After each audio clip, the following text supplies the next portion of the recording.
আজকের বিষয় ভৌত বিজ্ঞান। তার চ্যাপ্টার হলো পদার্থের গঠন এবং ধর্মের রিভিশন। আজকে প্রতিটি প্রশ্নের মান দেওয়া আছে। প্রথম প্রশ্ন, আর্কিমিডিসের নীতির সাহায্যে জল অপেক্ষা কম ঘনত্বের অদ্রাব্য কঠিন বস্তুর ঘনত্ব কিভাবে নির্ণয় করবে? তা প্রথমে উত্তর বলতে গিয়ে ধরে নেওয়া হলো বায়ুতে বস্তুর ওজন m গ্রাম ওয়েট। এবার বস্তু বায়ুতে ওজন প্লাস নিমজ্জকের জলে ওজন, যেহেতু বস্তু বায়ু অপেক্ষা হালকা সেই জন্য একটা নিমজ্জক নিতে হবে। ভারী একটা পাথর নেওয়া হলো, সেই পাথর নিয়ে তাকে নিমজ্জিত অবস্থায় এবং বস্তুটা বায়ুতে এই অবস্থায় ওজন করে দেখা গেল m1 গ্রাম ওয়েট। এবার বস্তু এবং নিমজ্জক দুটোই জলে ওজন নেওয়া হলো m2 গ্রাম ওয়েট হলো। বস্তুর আয়তন দেখলাম VCC, জলের ঘনত্ব D অর্থাৎ 1 গ্রাম পার সিসি। তাহলে VDD হলো 1 হয়ে যাচ্ছে এবং G equal to m1 minus m2। তাহলে V কত হবে? এই D আর G নিচে চলে আসছে, D তো বলেছি 1, তাহলে 1 ইন্টু G চলে এলো। এই G নিচে ওপর নিচে কেটে গেল। বস্তুর আয়তন m1 মাইনাস m2 সিসি। তাহলে বস্তুর ঘনত্ব কত হবে? বস্তুর বায়ুতে ওজন ছিল m বাই V, এটাই ঘনত্ব। তাহলে V পাওয়া গেল m1 মাইনাস m2, তাহলে m বাই m1 মাইনাস m2ই হলো বস্তুর ঘনত্ব। এটাই হলো উত্তর। 2 নম্বর প্রশ্ন, বায়ুমণ্ডলের চাপ আছে অথচ সেই চাপ আমরা অনুভব করি না কেন? এবং এটার পার্ট প্রশ্ন পরে আসছি, এটার উত্তর বলে নিই। ভূপৃষ্ঠে অবস্থানকালে আমাদের শরীরের ওপর বায়ুমণ্ডলের চাপ ক্রিয়া করে, কিন্তু আমরা সেই চাপ অনুভব করি না। এর কারণ হলো আমাদের শরীরের অভ্যন্তরে সর্বদা গতিশীল লসিকা রক্তরসের জন্য একটি বহির্মুখী চাপ ক্রিয়া করে, যা বায়ুমণ্ডলের চাপ অপেক্ষা সামান্য বেশি। এই বহির্মুখী চাপ বায়ুমণ্ডলের চাপকে প্রশমিত করে, সেই জন্য আমরা কোনো চাপ অনুভব করি না। আর বায়ুমণ্ডলের চাপ আমাদের চারদিকেই এমনিতেই চারদিক দিয়ে সমানভাবে ক্রিয়া করছে, সেই জন্যই আমরা আরও চাপটা অনুভব করি না। এটারই পরের পার্ট হলো, উঁচু বাঁধের তলদেশ শীর্ষদেশ অপেক্ষা বেশি মোটা করা হয় কেন? বাঁধে জলের গভীরতা বৃদ্ধির সঙ্গে স্পার্শঘাতও বৃদ্ধি পায়। মানে তার একটা বাঁধ যদি এরকম হয় তবে এটা হলো বাঁধ।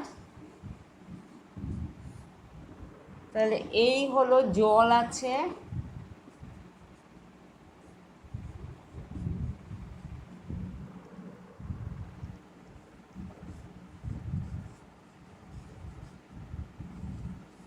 জলের চাপ। তাহলে স্পার্শঘাত, এই যে জলের তলদেশে স্পার্শঘাত সহ্য করার জন্য জল শীর্ষদেশ অপেক্ষা তলদেশ বেশি মোটা করা হয়, কারণ জলের চাপ বেশি পড়বে নিচের দিকে, সেই জন্য নিচটা অপেক্ষাকৃত ওপর থেকে বেশি মোটা। 3 নম্বর প্রশ্ন, সাইফন কিভাবে কাজ করে? সাইফন হলো এমন একটি ব্যবস্থা যার সাহায্যে বায়ুমণ্ডলীয় চাপকে কাজে লাগিয়ে নাড়াচাড়া না করে কোনো একটা পাত্র থেকে তরলকে অপেক্ষাকৃত উঁচু কোনো বিন্দু থেকে পেরিয়ে ওই পাত্রটির নিচে থাকা আরেকটা পাত্রে সেই তরলকে স্থানান্তরিত করা যায়, সেই ব্যবস্থাকে বলা হয় সাইফন। সাইফন কিভাবে কাজ করে দেখো, এখানে একটা আঁকা আছে, সেটা হলো সাইফন। এটা হলো এ বিন্দু, এই হলো সাইফনের নল, এটা উঁচুতে আছে এটা নিচুতে আছে। এখান থেকে তরলকে এখানে পাঠাতে হবে। এ বিন্দুতে তরলের চাপ হলো H1, এটার এই যে দূরত্বটা হলো H1 dg, প্লাস বি বিন্দুতে চাপ হলো তরলের P1। তাহলে এ বিন্দুতে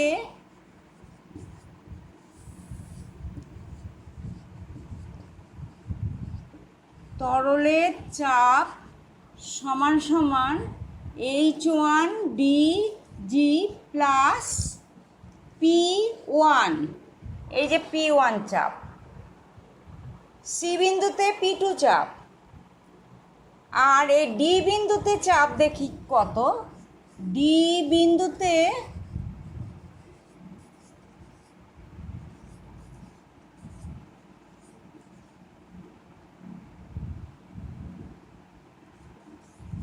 তরলের চাপ কত হবে? এই যে এইখানে তরলের চাপ হবে এই বিন্দুর চাপ, অর্থাৎ P2 প্লাস H2 dg।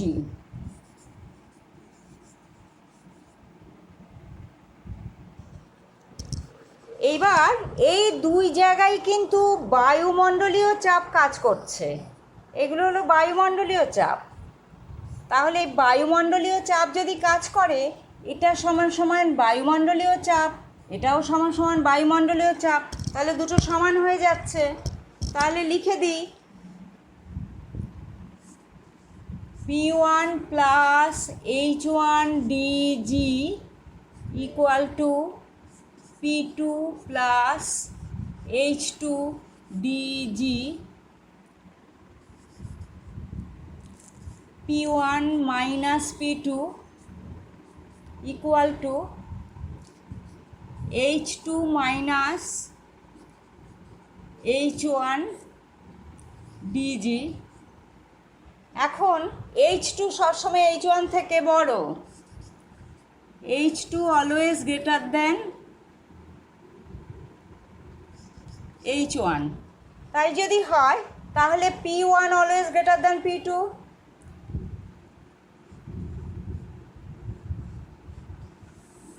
তা P1 এই বিন্দুর চাপ যদি বেশি হয় তাহলে তরল এইদিকে সবসময় যাবে। বোঝা গেল কিভাবে ক্রিয়া করছে সাইফন? দুটি বস্তুকে সম আয়তনে মিশ্রিত করলে মিশ্রণের আপেক্ষিক গুরুত্ব 4.5। দুটি বস্তুকে সমভারে মিশ্রিত করলে মিশ্রণের আপেক্ষিক গুরুত্ব 4। বস্তু দুটির আপেক্ষিক গুরুত্ব নির্ণয় করো।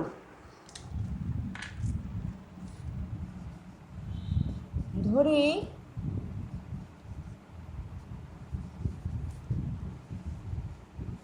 প্রথম বস্তুর আপেক্ষিক গুরুত্ব S1,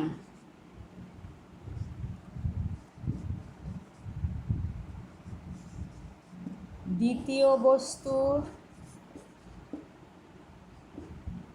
S2। তাহলে বস্তু দুটির ঘনত্ব কত হবে?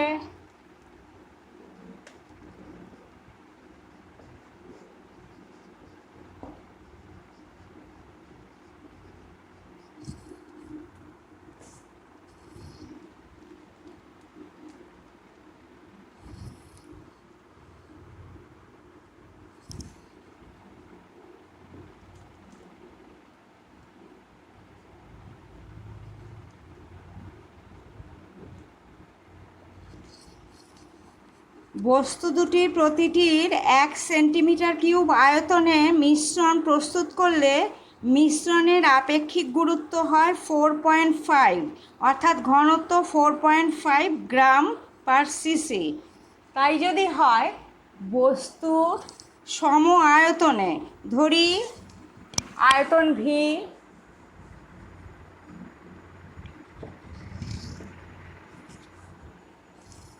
সুতরাং V into S1 plus V into S2 divided by V দুটোর সম আয়তন ইকুয়াল টু 4.5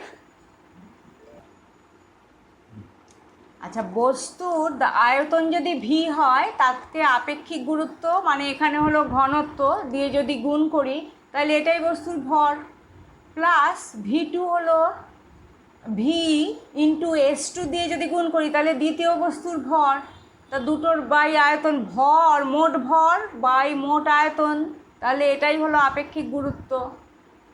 বোঝা গেল? তাহলে এবার ভি যদি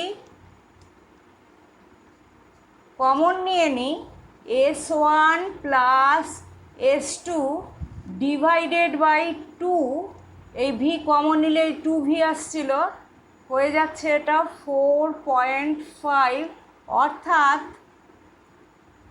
S1 plus S2 equal two 9 প্রথমে দাঁড়ালো।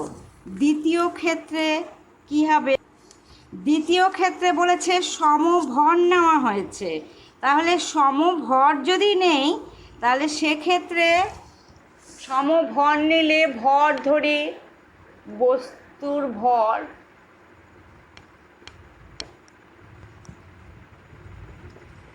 এম, তাহলে এম প্লাস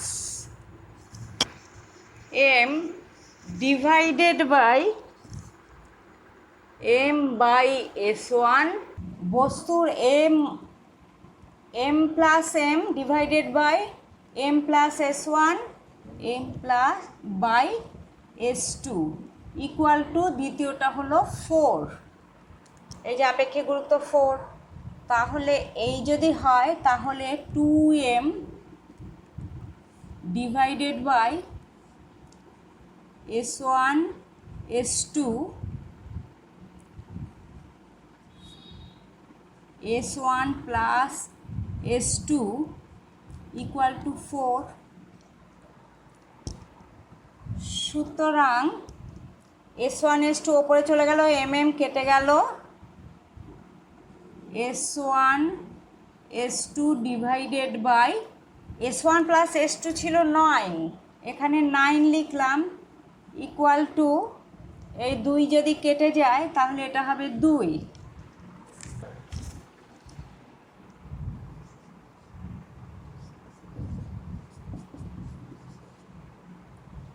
আবার এখান থেকে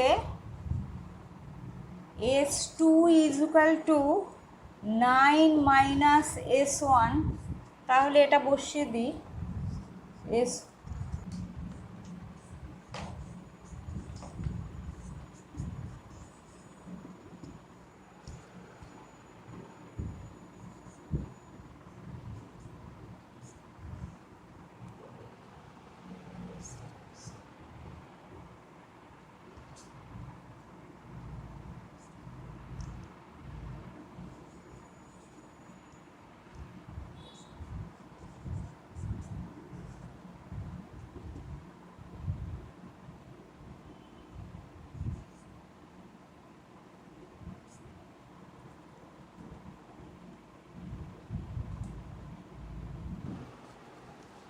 S1 into 9 minus S1 is equal two 18, তাহলে S1 স্কোয়ার সেটাকে ওইদিকে নিলে পজিটিভ হয়ে গেল S1 স্কোয়ার, S1 9 সেটাকে ওইদিকে নিলে নেগেটিভ হয়ে গেল মাইনাস 9 S1, আর 18 তো ওইদিকেই ছিল, তাহলে তাই ইকুয়াল টু 0। আর এইটাকে যদি মিডল টার্ম করি তাহলে 3 আর 6 18, তাহলে S1 minus 3 into S1 minus 6 is equal two 0। সুতরাং S1 যদি 3 হয়, অর্থাৎ প্রথম বস্তুর আপেক্ষিক গুরুত্ব যদি 3 হয় তাহলে S2 হবে 6, আর প্রথম বস্তুর আপেক্ষিক গুরুত্ব যদি 6 হয় তাহলে দ্বিতীয়টার আপেক্ষিক গুরুত্ব হবে 3। এটাই হলো অ্যান্সার।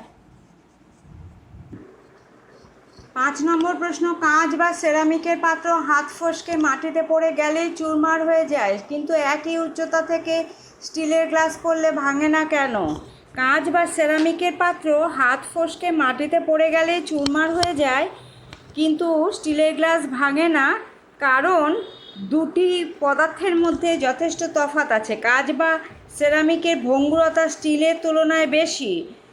উল্লেখ্য, কাঁচ বা সেরামিকের পাত্র সহজেই ভেঙে গেলেও প্রতিটি টুকরোর উল্লেখযোগ্য কোনো বিকৃতি ঘটে না।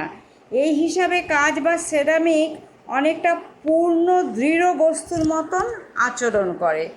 অপরদিকে স্টিলের পাত্র পড়ে ভেঙে না গেলেও কিছুটা তুবড়ে যায়, অর্থাৎ এতে স্থায়ী বিকৃতি দেখা যায়। এই হিসাবে স্টিল আংশিক স্থিতিস্থাপক বস্তু বলে ধরা যেতে পারে। এটাই উত্তর। 6 নম্বর প্রশ্ন, K1 এবং K2 বল ধ্রুবক বিশিষ্ট দুটি হালকা স্প্রিংকে শ্রেণী সমবায়ে যুক্ত করা হলো। এই যে শ্রেণী সমবায়ে পরপর যুক্ত করা হয়েছে, নিচে F দেওয়া আছে বল। স্প্রিংটির সমবায় বল ধ্রুবক কত? তাহলে দুটি স্প্রিংকে শ্রেণী সমবায়ে যুক্ত করে এক প্রান্তে দৃঢ় অবলম্বন আটকে অপর প্রান্তে F প্রসার্য বল প্রয়োগ করে টানা হলে উভয় স্প্রিং এরই প্রসার্য বল হবে F।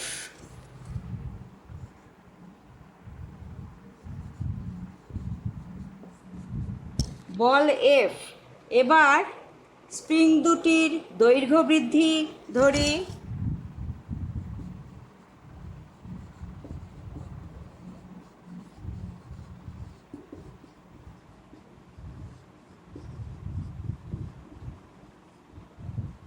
x1 ও x2 ধরলাম। সুতরাং F equal two K1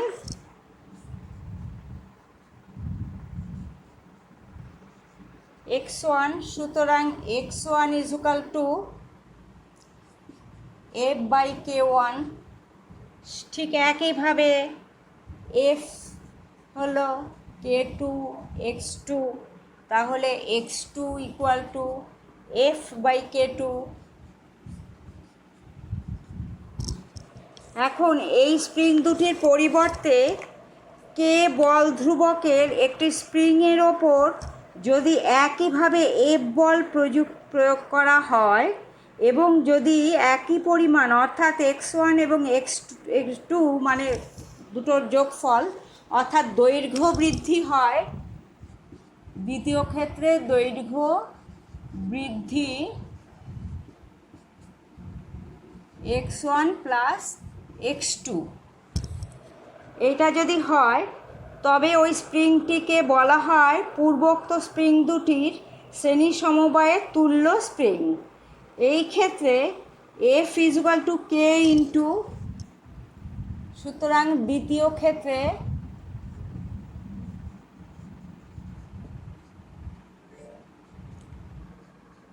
F equal to K into x1 plus x2।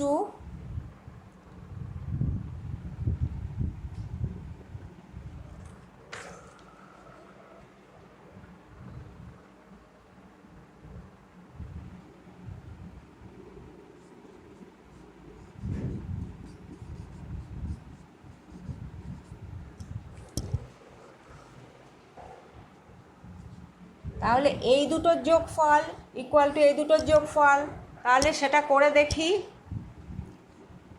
F by K1 plus F by K2 equal to F by K। তাহলে ওপর থেকে যদি কেটে যায় সেক্ষেত্রে হবে এই দুই দিক দিয়ে F ক্যান্সেল করলে হয়ে যায় 1 by K1 plus 1 by K2 is equal to 1 by K।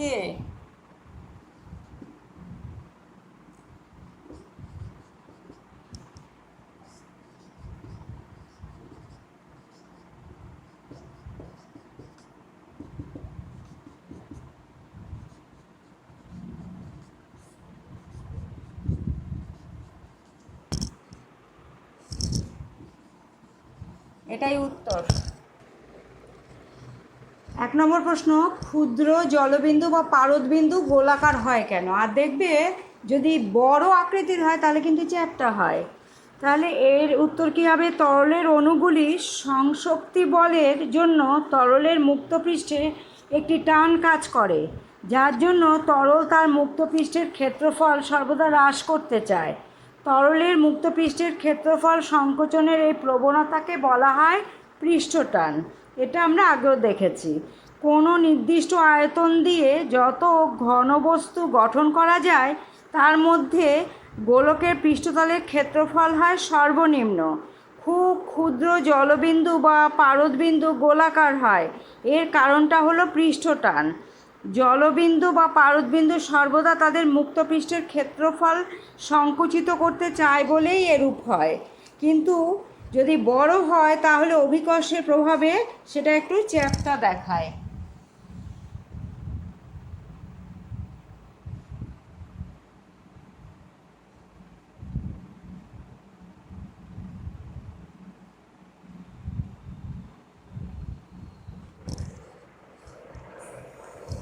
এরকম হলো মুক্তপৃষ্ঠে আয়তনটাকে ছোট করে গোলাকার করতে চায়। প্রদত্ত 2 নম্বর কোশ্চেন, লবণ গোলা জল, সাবান গোলা জল ও বিশুদ্ধ জলের পৃষ্ঠটানের মান কীরূপ হবে? এই যে দেওয়া আছে বস্তুগুলির পৃষ্ঠটান ক্রমবর্ধমান মান অনুযায়ী সাজালে সাবান গোলা জলের পৃষ্ঠটান, বিশুদ্ধ জলের পৃষ্ঠটান এবং সাধারণ লবণ গোলা জলের পৃষ্ঠটান হয়, অর্থাৎ সাধারণ লবণ গোলা জলের পৃষ্ঠটান সব থেকে বেশি। এই ক্রম থেকে সিদ্ধান্ত করা যায় যে জলে অজৈব পদার্থ দ্রবীভূত থাকলে তার পৃষ্ঠটান সব থেকে বেশি হয়। লবণ গোলা জল অজৈব পদার্থ এবং জৈব পদার্থ হলো সাবান গোলা জল, তার পৃষ্ঠটান সব থেকে কম, জলের থেকেও কম, বিশুদ্ধ জলের থেকেও কম। 3 নম্বর কোশ্চেন, শিলাবৃষ্টি অনেক উঁচু থেকে পড়লেও বিশেষ ক্ষতি করতে পারে না কেন? শিলাবৃষ্টি অনেক উঁচু থেকে যখন পড়ে, যত তার বেগ বৃদ্ধি পায় বায়ুর সান্দ্রতা বল তত বৃদ্ধি পায়।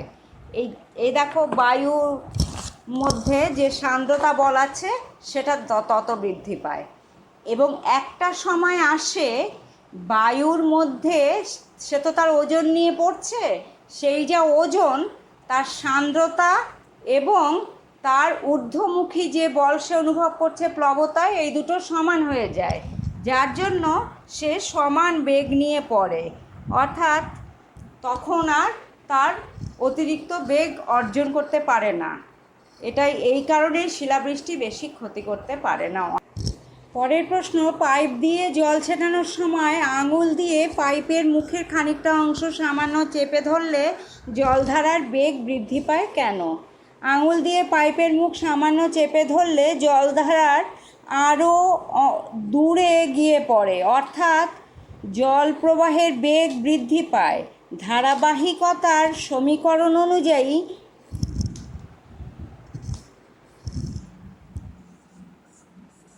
এভি ধ্রুবক, যেখানে এ হলো প্রস্থচ্ছেদের ক্ষেত্রফল এবং ভি হলো প্রবাহীর বেগ।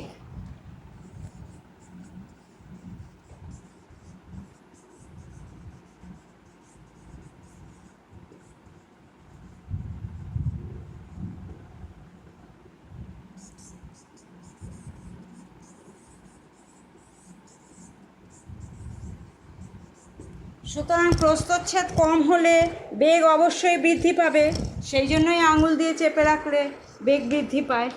এরপর 1 নম্বরের এমসিকিউ 10টা দেওয়া হলো। এই এমসিকিউগুলোর উত্তর কিন্তু তোমরা নিজেরা করবে, যা পড়িয়ে দেওয়া হয়েছিল এবং রিভিশন যা বলা হয়েছে রিভিশনে, তার থেকেই এই 10টা কোশ্চেনের উত্তর করে আমাকে স্কুল খুললে দেখাবে।